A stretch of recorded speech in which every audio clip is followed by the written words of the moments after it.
There's an interesting phenomenon that I heard about that, well, actually, I came up with it and I saw that somebody else used the term, and it's called psychosecurity.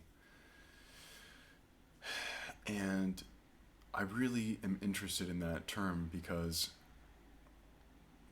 I'm seeing that we're not infallible. In fact, our minds are very easy to crack, and I say that as somebody whose mind has been, let's say, overrun on multiple occasions in different ways, and which is terrifying.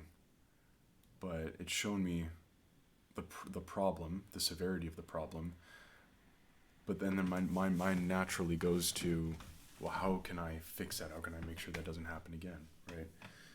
And with a background in AI and tech, I keep thinking, we're just getting really, really good at hacking each other. It's like, how can I get into that dopamine system?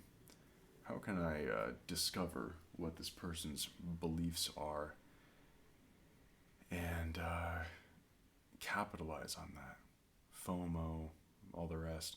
If we had a society of people who had uh, completely healed psychologically, whatever that means, completely healed, gone through all the therapy and all the whatever, and gone in touch with their emotions and all this stuff, um, would any of the how much of the marketing today would work on people?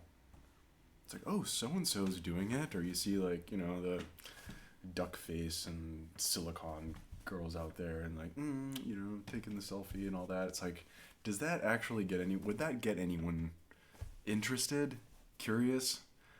Like, I don't think so. I think our marketing system and sales and all that stuff would kind of fall a lot. I think there'd be like a very heavy learning curve. Like, oh, we got to throw out the rule book and think about how to do this again, because so much of it, in my opinion, is based on exploiting vulnerabilities in the mind. So when I think about myself, my kids, other people's kids, I go, you know what?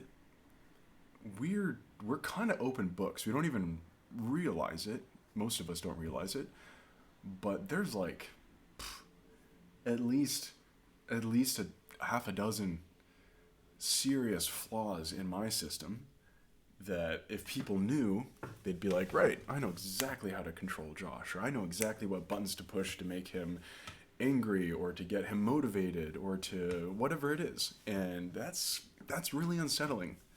I really want to know what that is because I've experienced the very difficult results of my own ignorance and where that's led me, what relationships that I've chosen and what worldviews that I've adopted, and and it completely directs my life, directs everybody's lives, right? It's like directs your politics.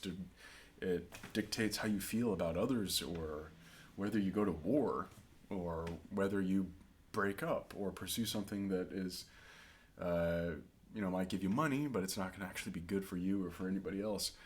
It's everything. So yeah, I'm super interested in that. And I wonder how much of this is on other people's minds. I'm seeing that some people, when I read about companies, initiatives, programs, sometimes governments, they kind of hint at this thing. It's like there's mental health, and that's all a problem, and everybody knows about that. But then there's something else. It's a little further along the spectrum. I've heard it called mental wealth, which I quite like, or mental fitness, or like brain coaching, or whatever it is, gym for the mind. And I've used terms like fortifying the mind, or developing, or enhancing. Um, yeah, putting psychosecurity measures in place. It's like it's different. It's different. It's an upgrade. It's not like it's the difference between. Here's what I would say. It's the difference between firefighters and construction workers, or like home renovators, right? Like when we talk about mental health today, we're usually talking about fires. We're talking about people that are like so off. Things are so difficult that like we're having a functioning problem. You can't function in regular life, and that's different than the occasional bout of anxiety, or the insecurity about your dad not loving you, and so now you, I don't know, whatever it is. But a lot of these things, they're not gonna have a diagnosis. It's just like you're insecure. There's no pill for that, and so then there's not a lot of money behind it. But I think for a long time, when it comes to mind enhancement, it's sort of been like a fluffy topic, not really grounded. It's like, oh, that sounds cool. That's interesting to talk about in theory, and maybe there are some ways to go about training your mind, and get into the Tony Robbins and what's that other guy? I forget his name every time. He's got sort of bigger eyes, and he's Joe Dispenza.